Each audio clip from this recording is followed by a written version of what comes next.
Hola, ¿qué tal? ¿Cómo están? Les damos la bienvenida a Aprende en Casa 2, un espacio en el que vamos a poder estudiar y divertirnos desde nuestros hogares. El día de hoy nos acompaña el profesor Pedro Fabián Benítez. Bienvenido, profesor. Muchas gracias. Y bueno, vamos a tener el gusto de estar con todos ustedes en esta clase de Ciencias Naturales de cuarto grado. ¿Están listos? ¡Comenzamos! Bienvenido, maestro, de nuevo. Gracias. El día de hoy continuaremos con el tema de la reproducción de las plantas y nos centraremos en un proceso muy especial e importante para todos los seres vivos del planeta, la polinización. ¡Qué bien, maestro! Yo recuerdo que en la clase anterior hablamos sobre dos tipos de reproducción de las plantas, la sexual y asexual. Y también recuerdo que las plantas con flores se reproducen sexualmente, ¿no? Y me parece muy bueno que hoy nos vamos a concentrar en la importancia de la polinización en las plantas con flores. Recuerda tener tu libro de Ciencias Naturales a la mano y también un lápiz o pluma y cuaderno. Muy bien, maestro, pues ya estamos listos. Para empezar, vamos a leer las preguntas que varias niñas y niños de cuarto grado nos hicieron llegar y que se relacionan con el tema de hoy. ¿Me ayudas? Claro que sí, maestro, con mucho gusto. La primera pregunta es, ¿qué es el polen? ¿Es como una semilla? Como veremos, el polen es una estructura especial que porta las células sexuales masculinas, pero no es una semilla. La siguiente pregunta es, ¿todas las flores son polinizadas por insectos? Mira, los insectos son muy importantes para la polinización de muchas plantas, pero no son los únicos, también hay aves y mamíferos que son polinizadores. La siguiente, ¿qué pasaría si ya no existieran abejas para la polinización? Mira, debido a la importancia de ese proceso, estaría en riesgo la alimentación de muchos seres vivos, incluyendo el ser humano. Más adelante lo veremos. ¿Las flores pueden ser polinizadas por los seres humanos? Por supuesto. Es algo que se ha hecho desde hace mucho tiempo, desde que comenzó el ser humano a estudiar la reproducción de las plantas para cultivarlas.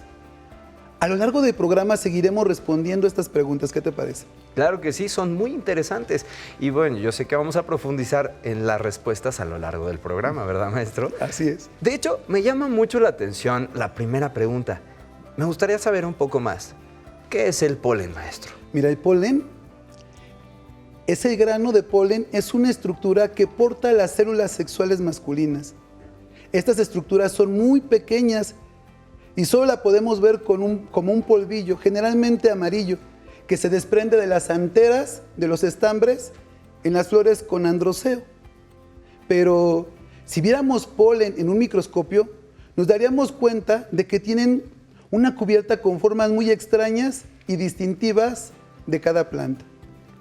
Yo he escuchado, maestro, que el polen causa alergias en algunas personas. En mí también, por ejemplo. Eso es cierto. La cubierta de polen tiene proteínas y azúcares que provocan varias reacciones como irritación y estornudos. Por eso las personas alérgicas deben evitar el contacto con el polen. Pues muy interesante todo esto, maestro. Y bueno, ahora tengo una idea un poco más clara de lo que es el polen. Muchas gracias. Entonces ya podemos comenzar y entrar de lleno al tema de la polinización. Imaginemos que estamos en el campo y que encontramos una planta con flores que tiene órganos masculinos. Revisando el lugar, nos damos cuenta de que hay otra planta de la misma especie con flores que tiene órganos femeninos, pero a unos 100 metros. En esas condiciones, ¿crees que será fácil o difícil para estas dos plantas reproducirse? Bueno, para poder reproducirse tendrían que unirse las células sexuales que están en el polen y el ovario de las flores. Pero si las plantas no se pueden desplazar y están lejos unas de otras, eso debe ser algo muy difícil, ¿no? Correcto. Ahí es donde entra en juego varios mecanismos para que se pueda dar la polinización. En esto pueden intervenir factores naturales físicos, como el viento y el agua, o algunas especies de animales como las abejas. Te invito a que leamos la información que nos proporciona el libro de texto de Ciencias Naturales en las páginas 48 y 49. Muy bien. ¿Vamos a dar lectura entonces, maestro? Así es. Perfecto. Entonces, dice, antes de que se produzca la fecundación, es necesario que el polen sea transportado de una antera al estigma. Cuando el polen queda adherido al estigma, se produce la fecundación. A este proceso se le llama polinización. Pero si sopla el viento, será fácil que los granos de polen caigan precisamente en el estigma de una flor. ¿Y será fácil que esa flor sea precisamente de la misma especie que la que produjo el polen? Hay miles de flores en la naturaleza que requieren de la polinización para producir semillas, y la acción del viento no es suficiente para que ésta se lleve a cabo. Existen muchas especies de insectos y otros animales que viajan de flor en flor para alimentarse del néctar, un líquido dulce que se encuentra en el interior de la flor. Cuando los insectos y otros animales se alimentan, el polen se adhiere a sus patas, picos o trompas, según sea el caso, y en su búsqueda de más alimento en otras flores, depositan involuntariamente el polen recogido de una flor en el estigma de otro. Muchas gracias. Como podemos dar cuenta, la polinización se puede llevar mediante factores físicos como el agua y el aire, o por animales como insectos, aves o mamíferos. Veamos primero qué pasa con el viento. Si no hubiera insectos u otros animales, a las plantas no les quedaría de otra que dejar que el viento se lleve el polen. Y a veces hay tanto polen en el ambiente que se ve como una pequeña nube. ¡Wow! ¿Y por qué esas plantas sueltan tanto polen, maestro? Es muy simple. Aunque es un gasto de energía grande, mientras más polen produzca una planta, tiene más posibilidades que algunos granos transportados por el viento lleguen a otras flores de la misma especie y la fecunden. Eso tiene mucho sentido ahora. ¿Y esa estrategia funciona bien? Sí. Si no funcionara, las plantas que la utilizan ya no existirían. Pero, ¿por qué no hacemos una actividad para comprobar esto? Para esto vamos a ocupar abejas y flores. Mira, aquí tenemos flores, como podemos ver, de diferentes especies. Aquí hay una flor blanca, aquí tenemos flor roja, que es una rosa. Una rosa. Pero mira, aquí vamos a representar y vamos a reconocer, tiene pétalos, tiene el órgano sexual femenino, que es el gineceo, aquí lo vamos a mostrar, y el órgano sexual masculino, que es el androceo. Pero vamos a representar y vamos a hacer en grande, vamos a hacer como un zoom aquí de la planta blanca, y vamos a hacer el androceo, que es este, mira, ¿qué te parece? Muy bien. Es un estambre, que es como este, pero está en forma más grande. Vamos a representar cómo se transporta el polen a través del viento. Para ello, mira, te voy a pedir, ¿me ayudas a agarrar lo que es el estambre? Claro, maestro. Recordemos que este es el filamento y esta se llama... Se llama... ya se me te olvidó, vamos a ver. maestro. Vean, aquí hay polen, voy a colocar aquí el polen. Ajá. Tú me vas a ayudar, por favor, a soplar. Supongamos que este es el polen. ¿Sale? Ahora, el viento tú lo vas a representar con tu, tú lo vas a soplar. Muy bien.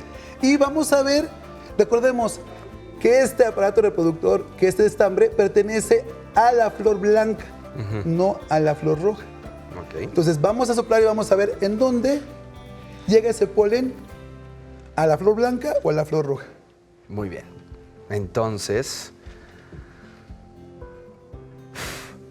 Muy bien. ¿Se ven? En este vemos que cayó polen en la flor blanca. Sí. ¿Sale? Y también pudo haber caído en la flor roja. Como sabemos, el polen es de diferente forma de una flor blanca o de una especie de una flor a otra. Es decir, el polen que llegó a la flor blanca se va a fecundar, pero el polen que llegó a la flor roja no se va a fecundar porque no es de la misma especie. Ah, ya ¿Sale? entiendo. El viento tú lo representaste cuando soplaste y entonces de esa forma el polen viaja por todo el aire hasta llegar a la flor adecuada para que se llegue a cabo la reproducción de la flor o de la planta. Pero vamos a hacer otro. Ve, aquí ya quedó mucho. Trajimos abejitas también, ¿sale? Ok. Ahora vamos a ocupar estas abejitas y mira, le vamos a colocar una especie como de pegamento a lo que es las patitas y vamos a colocar el polen. ¿Qué te parece aquí en el polen? ¿O de aquí? ¿O de aquí? ¿Sale? Cuando la flor o la abeja llega a chupar el néctar de la flor, lo que hace es que agarra, vuela y en el androceo deposita sin querer el polen y es cuando fecunda. Lo vamos a hacer en esta que es un poquito más clara la idea. Vean, la abeja vuela por el polen y lo que hace es, en sus patitas que agarró ahí lo que es el polen, vean, llega, está chupando, puede, de hecho, sin querer, fecunda con el gineceo de la misma especie. Y es lo que hace la abeja cuando va de flor en flor a chupar el néctar. Con sus patitas, con la antena, con las alas, con el cuerpo, el polen llega al gineceo para que haya una reproducción o una fecundación más bien. Ah, la fecundación, claro. Así es. Muy interesante, maestro. Dime, ¿qué pasó en cada momento y cómo lo explicas en términos de la polinización por el viento?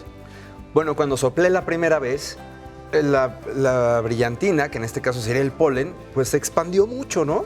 Y nos llenamos aquí de diamantina. Y hubo que soplar más para que se extendiera, ¿no?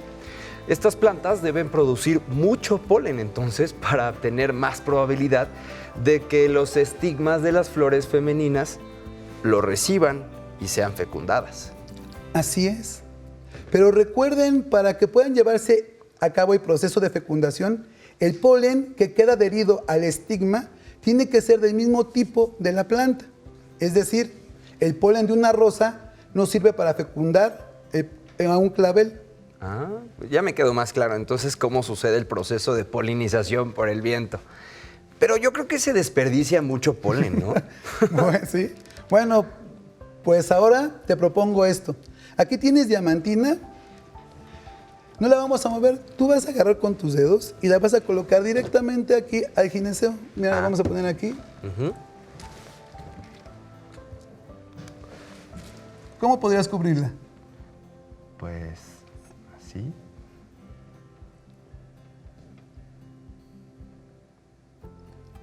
Así es. De esta forma, el gineceo ya tiene el polen que él directamente lo hizo. Muy bien. De esa forma se puede polinizar de una manera eficaz a la flor. Y estoy seguro de que ya sabes quiénes realizan ese trabajo. Ah, yo tengo una pista. Las abejas. Los animales polinizadores, ¿no? Así es. Veamos el siguiente video sobre estos animales tan importantes.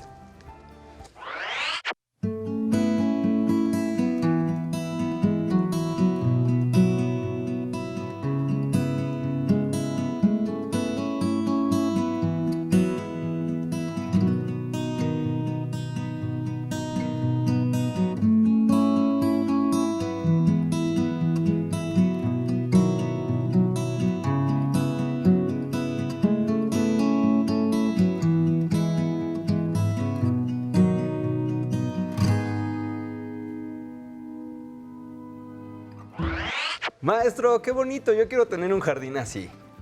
La verdad es que hay una interacción muy estrecha entre las plantas y los animales que las polinizan. Me parece que unos dependen de otros para su sobrevivencia y nosotros podemos ayudar. Efectivamente. Y esa dependencia no solo es entre plantas y polinizadores. ¿Recuerda las preguntas que nos hicieron sobre qué pasaría si no hubiera abejas u otros polinizadores? Pues lo que pasaría es que hasta nosotros, como seres humanos, estaríamos en riesgo de sobrevivir. En este otro video nos explican algunas de las razones. Polinizados. Actualmente, más de 100 cultivos comerciales dependen casi por completo de las abejas domésticas Apis mellifera, criadas expresamente por los apicultores en grandes fincas agrícolas. No es fácil calcular el verdadero valor de su trabajo en el mundo, pero algunos economistas lo centran en torno a los 400,000 millones de dólares al año. Muchas plantas que producen frutas se reproducen por medio de los polinizadores. Por ejemplo, a ver Mitch, ayúdame con la lista de estos frutos, ¿vale? Las manzanas, Mangos, ciruelas, duraznos, peras, fresas, frambuesas, arándanos. Venga, Julián. también el café, El cacao. la vainilla. Y las almendras y otros cultivos como el girasol y la soya. Pero la lista sigue y sigue, y entre los cultivos más importantes de México que requieren polinizadores están el frijol, el chile, el jitomate, el tomate y las calabacitas.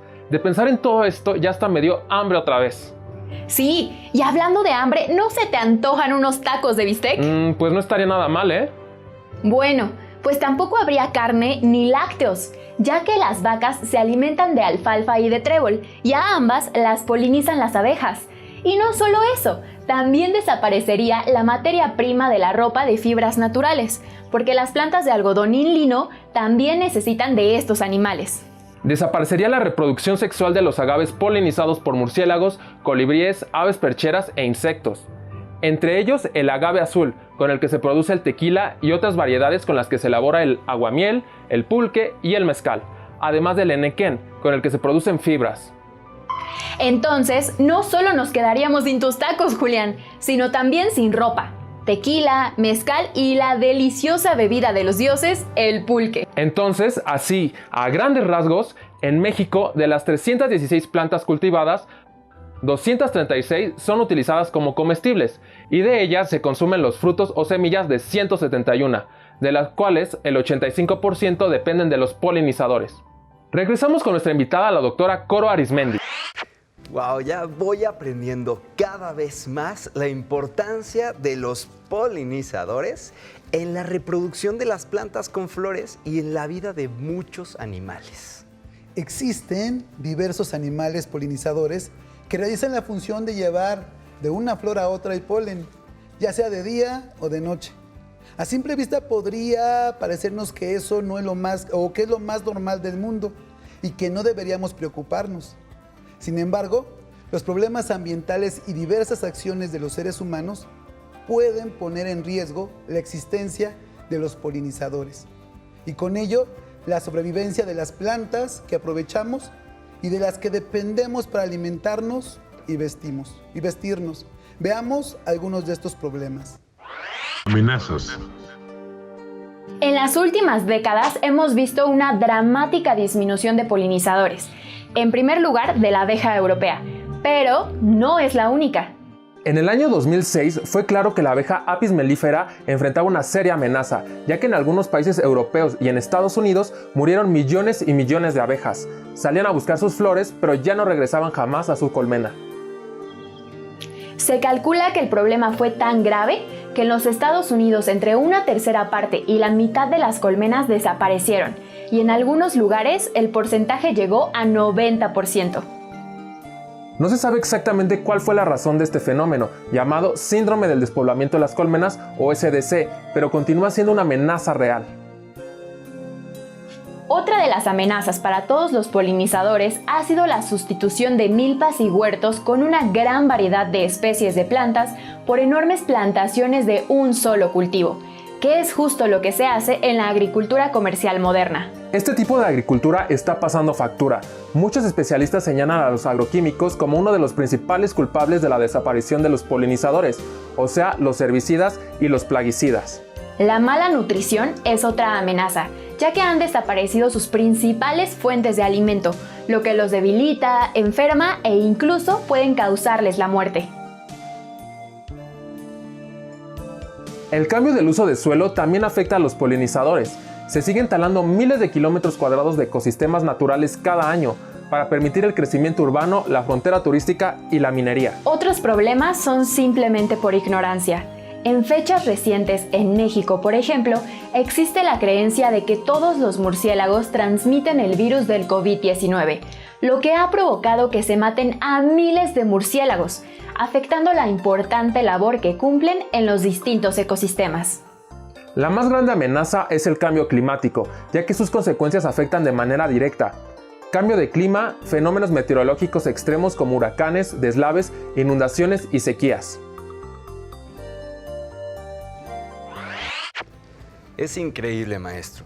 En un tema de la reproducción de plantas, estamos hablando de riesgos para los animalitos que las polinizan. Eso es porque todos están estrechamente relacionados. Y en cuanto a estos problemas, ¿nosotros qué podemos hacer para contribuir a su solución? Podemos hacer mucho. Mira, podemos poner nuestro grano de arena evitando el uso de insecticidas en los jardines, no molestando ni maltratando a las abejas, mariposas y otros insectos que sabemos que son polinizadores. No atacando a los murciélagos pensando que son vampiros o transmisores de enfermedades. Pero principalmente podemos contribuir con el simple hecho de tener un lugar en nuestras casas donde haya plantas con flores. No importa si es un jardín grande o pequeño, con macetas o cubetas. Aunque sean pequeñas, será de una gran ayuda. Eso me parece una gran idea, maestro. Y me gusta además como reto para nuestros alumnos y alumnas en casa. Yo espero que allá en casita también tomen nota y que todos podamos rodear de plantas con flores para tener jardincito para nuestros polinizadores. Ahora, antes de terminar, maestro, tengo una última duda. Entonces, ¿los seres humanos también podemos polinizar? Por supuesto. Pero a diferencia de las abejas y otros animales, nosotros lo hacemos de manera consciente. En ocasiones las personas se ayudan de un pincel fino para transportar el polen de una flor a otra y así asegurarse de que las plantas queden fecundadas. Esto se ha hecho en experimentos y en actividades relacionadas con la protección de especies y en la producción de alimentos o de nuevas variedades de plantas o de sus frutos. ¿Frutos? Bueno, eso me recuerda también que ya me está empezando a dar un poquito de hambre. ¿Y podemos hablar de una vez de las frutas, maestro? ¿Qué crees? Ya no hay tiempo. Pero no te preocupes. Ese tema lo estudiaremos en la siguiente clase. Me parece perfecto. Y no se olviden de realizar un jardín para polinizadores. Esa es muy buena opción para ayudar a su preservación. Los provee de alimentos, de refugio, agua y espacio. Es necesario cultivar plantas con flores para atraer diferentes tipos de polinizadores. Las plantas con flores y los polinizadores son elementos necesarios para mantener un equilibrio necesario y adecuado en el medio ambiente. Ahora te propongo otro reto. Consiste en que realices en tu cuaderno un dibujo o un esquema sobre la reproducción de plantas con flores y la polinización, explicando cómo se lleva a cabo este proceso. Recuerda que te puedes apoyar con tu libro de Ciencias Naturales de cuarto grado, de la página 48 a la 49. Al finalizar tu dibujo, compártelos y coméntalo con tu profesor o profesora. Nos vemos en la próxima sesión de Ciencias Naturales y recuerda, para seguir aprendiendo, seguimos en contacto. Muchísimas gracias, maestro Pedro. Muy interesante la clase de hoy. Hemos terminado con la reproducción de las plantas, polinización. Espero que lo hayan disfrutado tanto como nosotros. Hasta la próxima. Pero antes, a movernos un poco.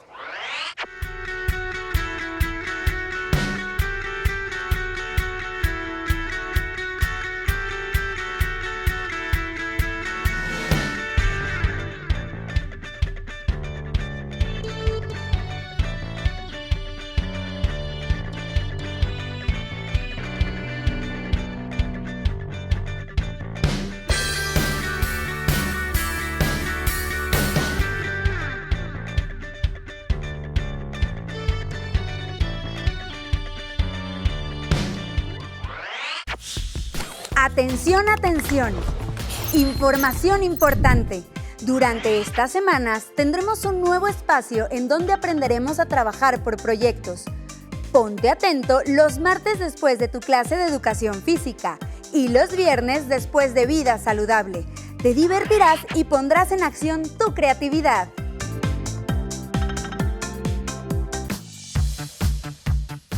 Si no tienes el libro de texto o necesitas ayuda para responder las preguntas, contáctanos.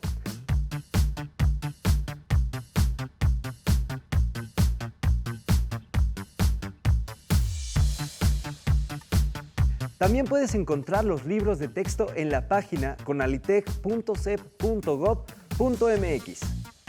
Si quieres volver a ver los programas de Aprende en Casa, los puedes encontrar en la siguiente liga: aprendeencasa.cep.gov.mx. A continuación, artes.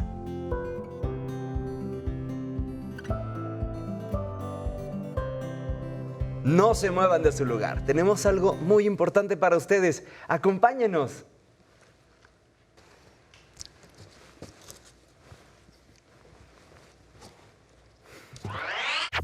Todavía me acuerdo la primera vez que vi germinar una plantita y en mi cabeza solo podía pensar qué tenía que pasar en él para que pudiera crecer. En mi casa todo empezó con un juego, con mi pequeño microscopio. A veces mezclando cosas en el baño y explorando todo lo que me encontraba a mi paso.